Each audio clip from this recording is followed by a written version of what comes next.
authority that the government uses to squash voices of dissent and voices standing up for justice, right? So it was a beautiful space to hold this. It was packed to the hilt. And, there were several hundred people there. Then there was an overflow crowd that went to the Riverside Church, and there were more than between 2,000 to 3,000 people who joined online on YouTube, in real time. So it shows you that people are really they are desperate for these alternative spaces and alternative voices, because they have had enough of the Zionist, white supremacist, racist, imperialist narrative that has been shoved down our throats for too long, right? And they have become wise to the fact that when you criticize the state of Israel and its atrocities against Palestinians that didn't start 2 weeks ago, but have been ongoing for at least the last 75 years, that you are not an anti-Semite for calling out and pointing to that truth, that reality of suffering, right? You're right. And I just wanted, sorry, go ahead. No, you can go ahead. I'll let you finish. No, so Amna, I just wanted to say that in that context, then there, because this connects to the question you had asked about Angie, and what she represents and what her brave stand in Congress, which was shut down 102 to 2, right? And unbelievable. Painful, yes. Painful. And, that stand is something that people of color in this country and other minorities, oppressed groups around the world, they understand that in their bones, in their veins. That's what I mean when I say it is a visceral truth. And one of the speakers at the Lit Fest was the Pulitzer Prize-winning author, the African-American writer named Ta-Nehisi Coates. I mean, I highly recommend his writing to anybody. He writes beautifully in accessible prose, and he spoke so eloquently because the people who were speaking that day were Palestinian writers, poets, and scholars. There were African-American writers, scholars, activists. There was Natalie Dyers was there, who is a Pulitzer Prize-winning Latina poet. I mean, there was somebody representing Jewish voices of peace. So it wasn't only people who were Palestinian. There were Muslims, of all backgrounds, all Muslims, certainly not. Rashid Khalidi, who is the leading voice on Palestinian rights, Noura Erakat, professor of law, also Palestinian. I mean, they represent between them different backgrounds from Palestine. Rashid himself, I believe, is Christian. So it doesn't matter. It's because this is what they want you to think. No, they want you to think deliberately. This is also an Israeli Zionist narrative that somehow this is all about Jews against Muslims. This has nothing to do with Jews against Muslims. I was actually going to point out that the more that they're trying to squash these voices, you're seeing more and more support generated. In fact, there are a few incidents over the last month where there are about 500 American Jews and allies that actually staged a sit-down on the floor of the Congressional House building asking for ceasefire. They were all Jews. None of them were Muslims. There was a major intersection blocked in Chicago on October 27th, and those were all American Jews and allies. Again, there was a lockdown or a shutdown of the Grand Central Terminal. Yes, I was actually there. You were there. I was there. Yes, so you witnessed it. It was primarily Jews. So that's the rhetoric that, it's all against the rhetoric that media is creating and promoting this anti-Semitic. Absolutely. And I think there, again, just to bring it back to Ta-Nehisi Coates, who is African-American, who said that it wasn't until he went a year or so ago for the last Lit Fest, he was invited to Palestine, and he visited the areas in Palestine. He also went to Jerusalem in Israel, and he said it's when you see the conditions of the people and how people are living, when you see those walls of barbed wire, when you see young Israeli men roaming about with guns, right, and machine guns, and you see old Palestinian women being held up at checkpoints, right, to try to get from point A to point B. When you see all of that, and he talked about how when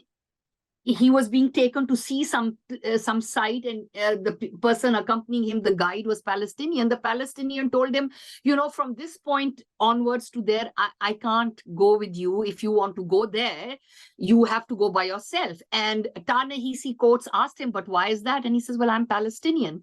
And Ta-Nehisi Coates shared with us in the audience how he knew what that was. He knew what that was, right?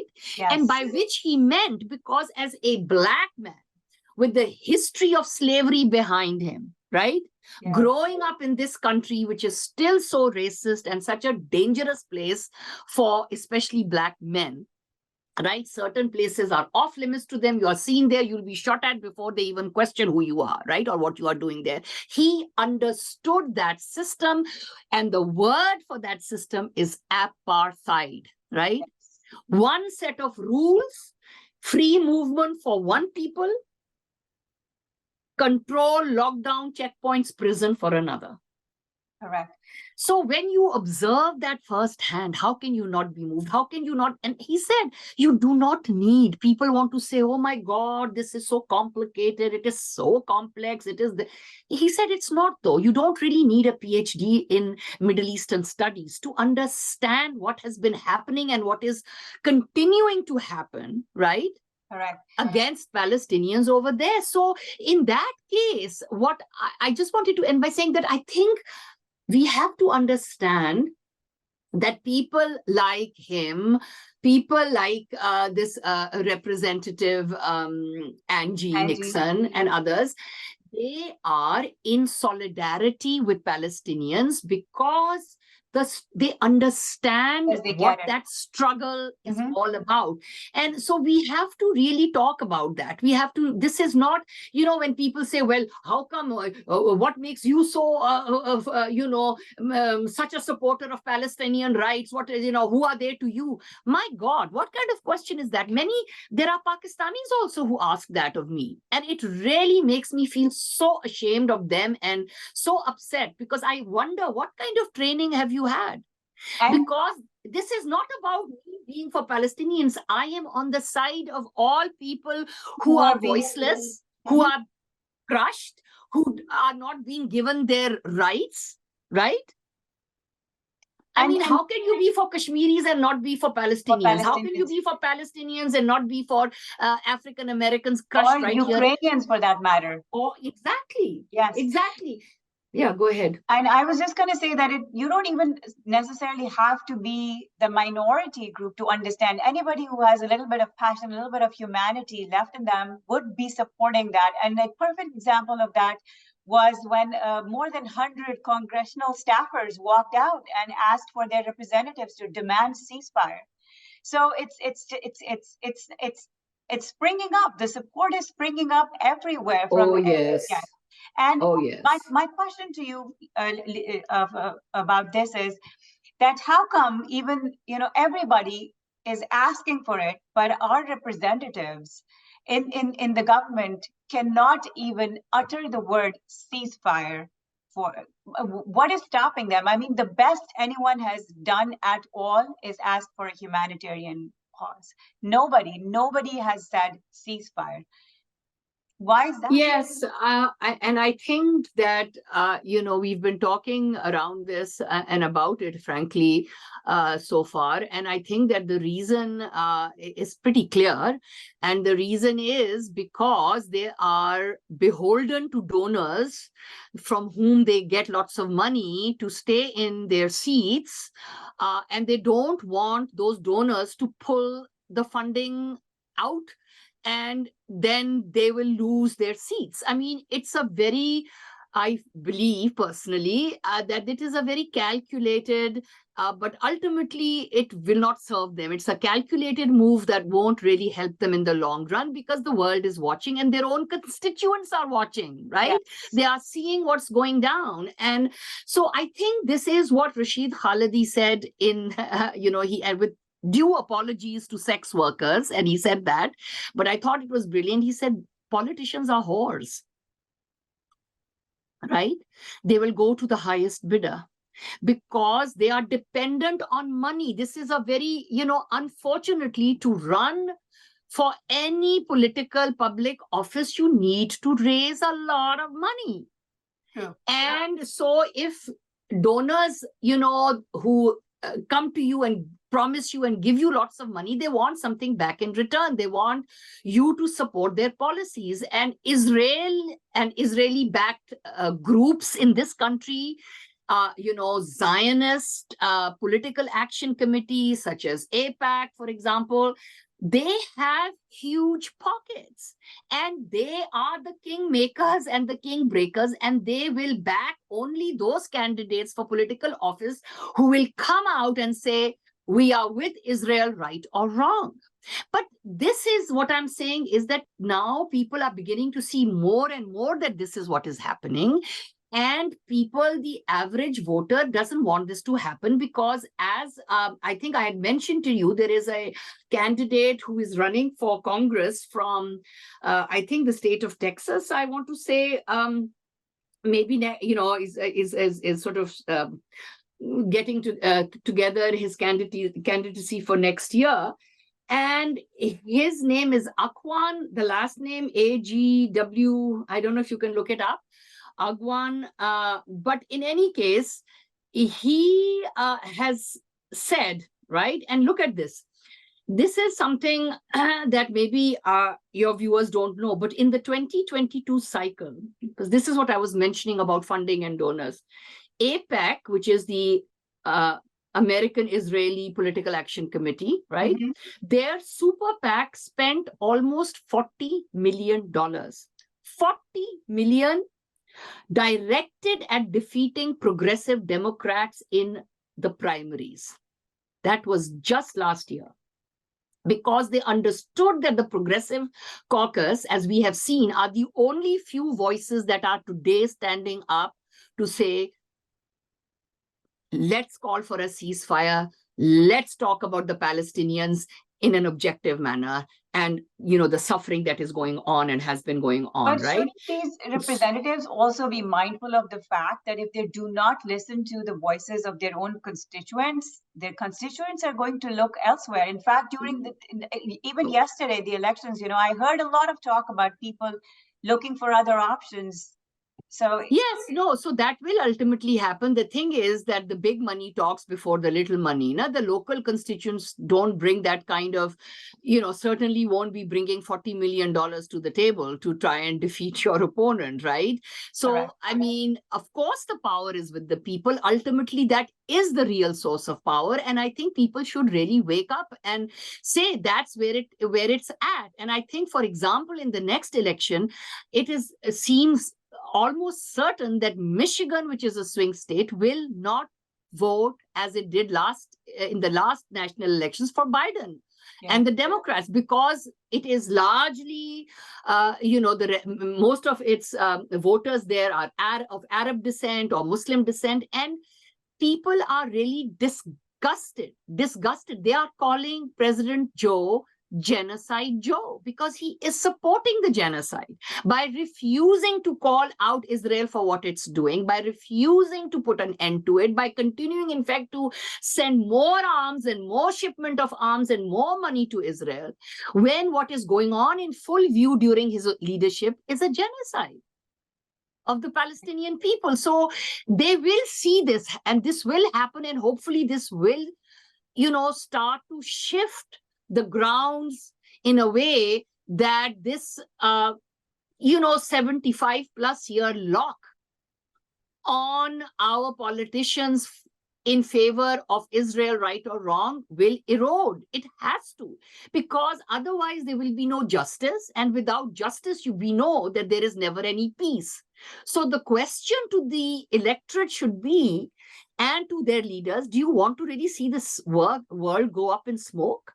I mean, that is where we are headed, to another Armageddon. I mean, if Israel doesn't stop what it's doing, the big fear, of course, is that Iran, Hezbollah, etc., they will jump into the fight. They don't want to do it. It's Yes. not in their interest.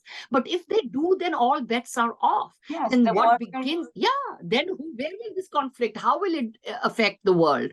Yeah, It's and not going to stop there.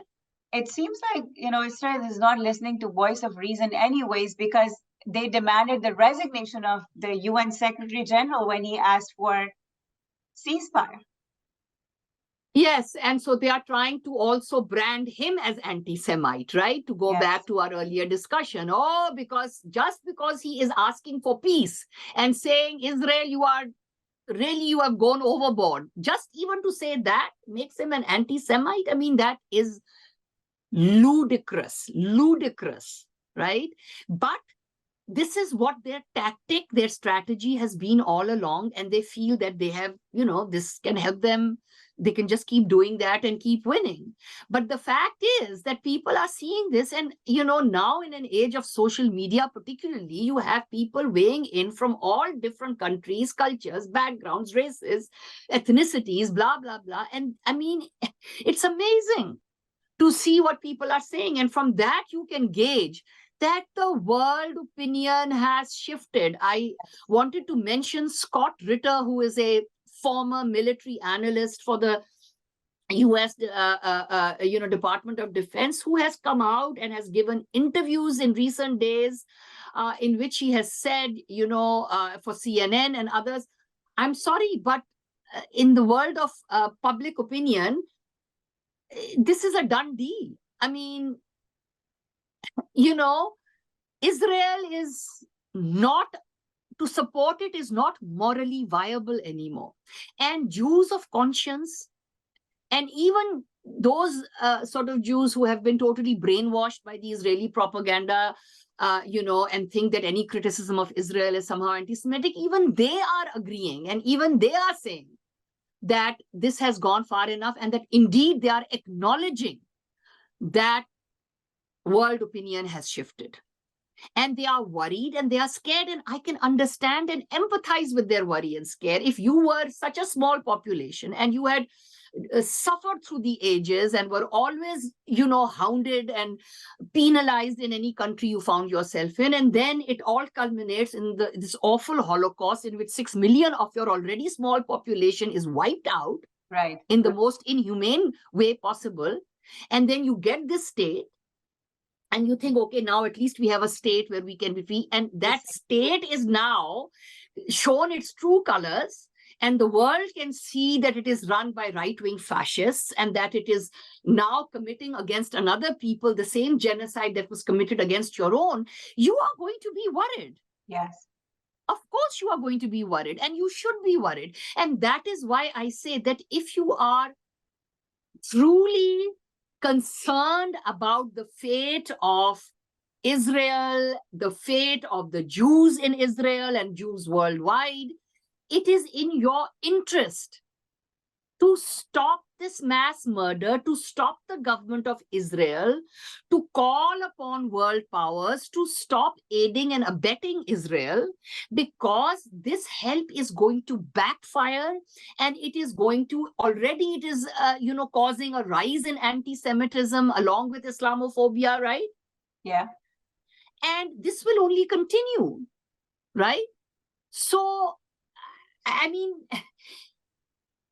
to be anti-Zionist, especially today, is the need of the hour, and it is the only way to safeguard the rights of the Jews, of the Jewish people, both inside and outside of Israel. So I don't understand why anyone or how anyone cannot see that connection, because it is clear as day, at least it is to me. It is. And I would like to ask you to end this conversation by the poem that you just recited to me. I think it lays out the message very clearly that we've been trying to give for the last hour here. Sure. I think that it was, if I can find it, yes, let me look for it. It is a poem that I have been thinking about a lot since these latest atrocities, round of atrocities kind of was unleashed, right, on the people of Gaza, and now we see also it spreading to Jenin and to to the West Bank and so on, and it made me think about this poem called Dream Deferred, which was written by Langston Hughes, who was one of the leading lights, one of the leading poets of the Harlem Renaissance. And so, of course, what he was writing about was, he was writing from the perspective of a Black man in the United States, right? At a time when this was pre-civil rights, right? And so if we think of how ingrained racism still is, right? And racist policies towards people of color and particularly African Americans to this day. And, we don't have to go far. We can even just say the name George Floyd to understand what we're talking about, right? You can imagine that in the 30s and 40s when Hughes is writing, right, that at that time the status, the place, of African Americans was very, very precarious, right?